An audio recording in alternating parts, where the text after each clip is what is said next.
Hi, my name is Shaunessy and I'm a professional boxing coach. Okay, so what gym are you a boxing coach at? I was at Cool Box Gym. Well, it's Cool Box Gym is the gym we're at. At the moment we're currently relocating because of the high rents in London. So we're just trying to find a new location. But at the moment we are temporarily basing ourselves at the Peacock in Town. What was the decision behind coming to the Peacock Gym? All the gyms you could come to in London, was it because of the attraction and the other fighters that come to the gym, quality sparring? You've got everything here really at the Peacock Gym. It's a nice atmosphere, and I know the owner, Martin Bowers, get on with it really well. So it was the only choice really to go. Okay, great. So talk to us a little bit about your background as a boxing coach, trainer, stroke mentor. I started boxing when I was 13, many moons ago. And I've always been in and out of the gyms, but once I walked into the gym, there was nothing like the boxing gym. It's a completely different environment to what you saw on the street. And because of what he'd done for me, I knew I had to give something back because I know it had an effect it has on people. When I was at West Ham for about 10 or 12 years,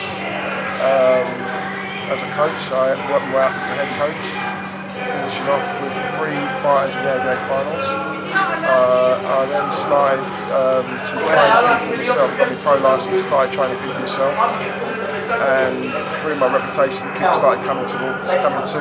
Yep. And then I started to attract the elite kind of fighters, up to a stage where now I've got 4 Cardiff fighters out there. Okay, fantastic. Talk to us about the fighters you've got at the gym at the moment. Okay, starting off with, I've got Lance Coley. He's with Matchman. I've got Umar Sadiq. He's with Frank Lawrence. I've got Dan Aziz. He's with M2K. And I've got Muheeb. He's a fighter from Sheffield who's come all the way down to London. He's heard a bit about me. And we've been working with each other for just under a year. He's had 2 with me so far. And so far so good with Muheeb. He's got a bright future. So, Muheeb, we talk about here because everyone knows Muheeb on the channel. He's a favourite on the channel. Okay. Talk to us about what you see in him as a fighter. Muheeb, he's got a streak in him that not a lot of fighters have got. Sometimes when I'm doing the pads with him, I can see that streak come out, and it's controlled. It's all controlled. So with that streak he's got in him and the ability he's got in him, once he starts to enjoy his training, which he's doing now, sky's the limit for him. People have talked about Naz, and Naz has been an influence in his life. Can you compare the styles, or would you say that that's a bit far-fetched? You can compare the styles, just like you can compare the accents. Yes. One's talking, you think it's the other one talking. Yes. And you can definitely compare the styles. You probably can compare the power as well, because when he came back into training he was vastly overweight. He'll probably tell you that himself.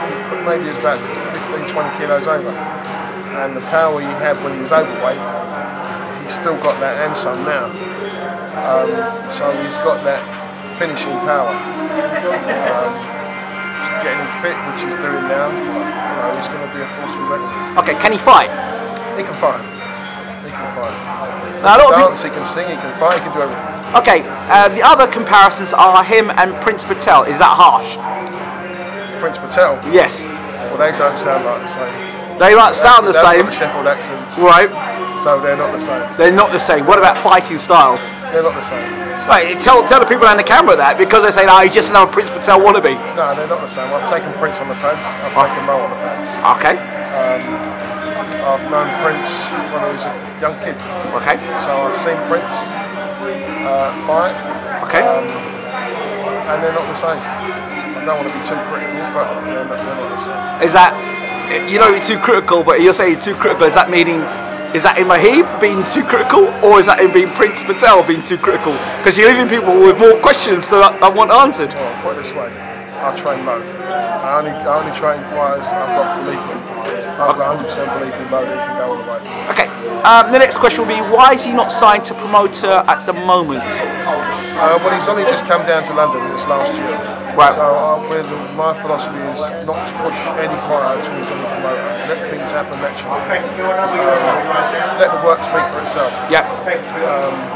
He's starting to build up already. He's starting to build up a bit of a name for himself. So it's just a case of time. With Mo, I said to him, patience. Yeah. Patience is the key. And he's being patient. From what I'm hearing, he's got a WBO title fight coming up in July. Wow. So patience is paying off. Okay, so you as a trainer, what's your philosophy as a trainer? I mean, what do you look for in your fighters? I look for them to be relaxed. I look for them to enjoy what they're doing. If they can be relaxed and enjoy what they're doing, then I can work with them. Some people just can't get to relax. Some people can't get to enjoy what they're doing. So once they're relaxed and enjoy what they're doing, it seems to work. And it's bearing good results. When you look across the British scene, we've got a lot of trainers, good trainers. Yeah. But when they step up to world class and they meet other experienced trainers, they seem to fall short. Why do you think that is for some of our trainers in this country? That's a good question. That's what I do. Most trainers, when I see them on the pads, most trainers, they stand one place. They'll be doing everything with the fighter in one spot. So they're not simulating fight experience. With me, and when I see trainers from abroad, they simulate a fight experience when they're training them. You've got to simulate something for them to get better. Okay. You know, you don't see no fighters just doing toe to toe. The ones who do the toe to toe, they don't get that far. Right. They get to the area level or British level, but then when they step out, they get found out. Okay. While you're at it, let's talk about the Floyd Mayweather pad work. Are you for it or against it, or are you in the middle? I'm for it in front of camera. What he does behind camera is probably completely different. But in front of the camera, Floyd will do what he likes. He gets people talking like you're talking now. Yeah. He gets people talking. Right. But what he does behind the camera is what it's all about. Why do people seem to still go by this Floyd Mayweather stuff? Well, we know really it doesn't work. There's nothing to suggest it does work because nobody's going to stand there and let you throw them sort of punches at them and stand in one spot. So that's something you're practicing that doesn't actually work. So why do people still persist in doing it? Simple as that. Them stupid! Them stupid, say it! Them stupid, say it! You've got to realise Floyd is very successful at what he does. And if people think they can emulate that by just doing what he's doing on the pads, they are stupid. I can't knock what he does because he's successful. Okay, what Floyd does is successful. I can't knock what Floyd does. No, you can't, because of what he does behind closed doors is what people don't know about. People don't know about. So you get the people, the Muppets, that are copying what they see him do, and they get found out because it's not what he does. That's what he does in front of camera. Here's another one for you. I've noticed a trend quite recently of fighters who've had no amateur or very little amateur experience fighting against guys who've got very good amateur pedigree and background, Olympians, ABA champions, and when the big fights come, they get found out. Yes. How much does that ABA or Olympic or world amateur background play a part in the big fights early in careers? It plays a massive part. People are blinded by media hype. They think because this guy's good on Facebook, Twit, whatever, Twit, that's what it is. They think that they're the real deal, well they're not the real deal. You've got to go to school and learn how to read and write. It's the same in boxing. You've got to go through the amateurs to learn the basics.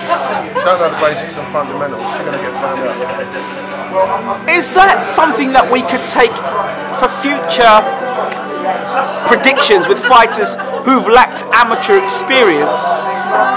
Gone to the World Championships, the Olympics, as a prediction as to what they're going to do in the pro ranks later on. They may be unbeaten now, they may be knocking guys out now, they may look good now, but when they get stepped up, are they going to get found out? Is that really it? I think so. I mean, the prime example is Eubanks and Gross. There we go. Undoubtedly, Eubanks is an exceptional talent, but he hasn't got fundamentals. Jules Groves has got the fundamentals. So when it counts, you can rely on the fundamentals to get the job done. Eubanks hasn't got them fundamentals, he's got nothing to fall back on. All he's got to fall back on is exceptional talent. Exceptional talent gets you so far, but it doesn't get you all the way. Okay. So let's talk about some talented fighters now. We've got a fight happening this weekend. Lucas Brown and Dillian Whyte. I'm hearing rumours that Lucas Brown isn't in the best possible shape. Is that going to matter when he fights Dillian Whyte? I think it will if he's not in the best physical shape. I mean, I saw an interview last week after he done a bit of sparring. So sparring's not going fantastic for him. He's getting caught. So he's going to get caught in sparring. He's going to get caught in the fight. I've seen Dillian close up in this last year, and Dillian physically is transformed. So, Martin's done a terrific job with his coach to get him in physical condition. Okay. So as long as he does, as long as he plays it right, it should be a good fight. Okay, the big one, Joshua Parker. A lot of people writing Parker off. Is that a good thing, or is that something we should be careful of?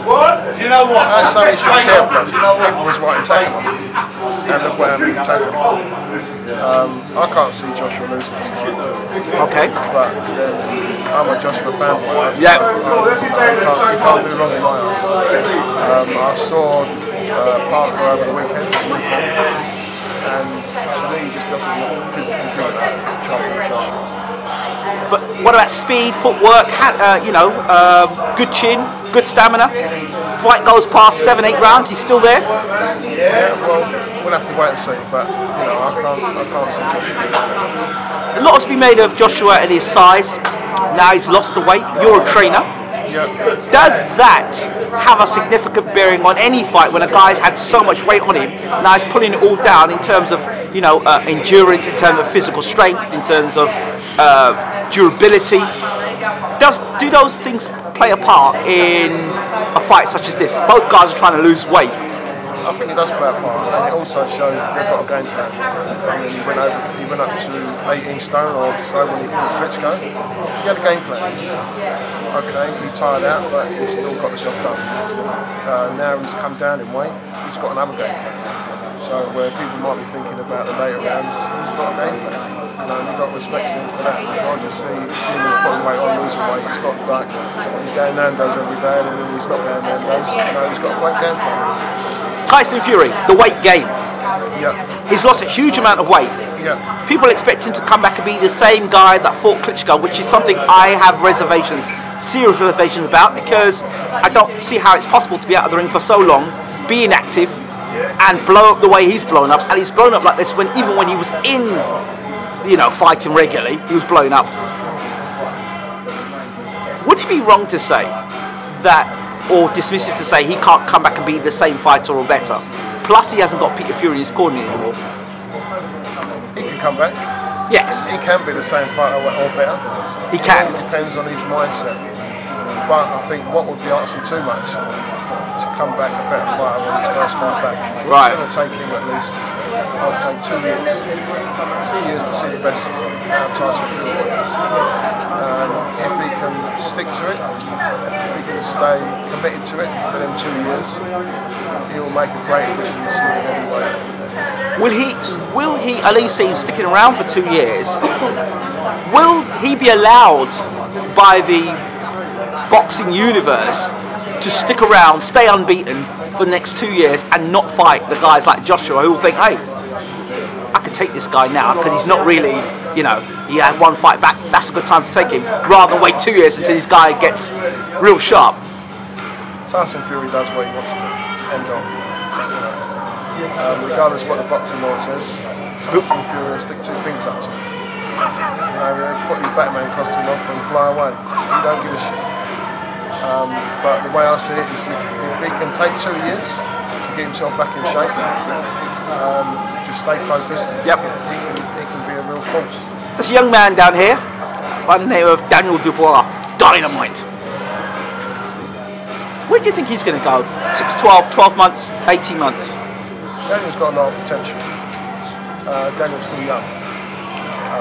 So Daniel's still got a lot of learning to do. So as long as he carries on with the learning, which is a great trainers for my hours, we've got great facilities here.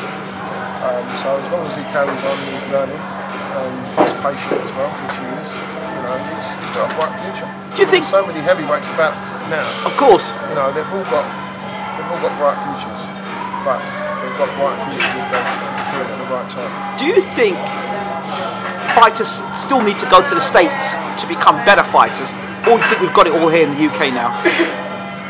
I think we've pretty much got it all there.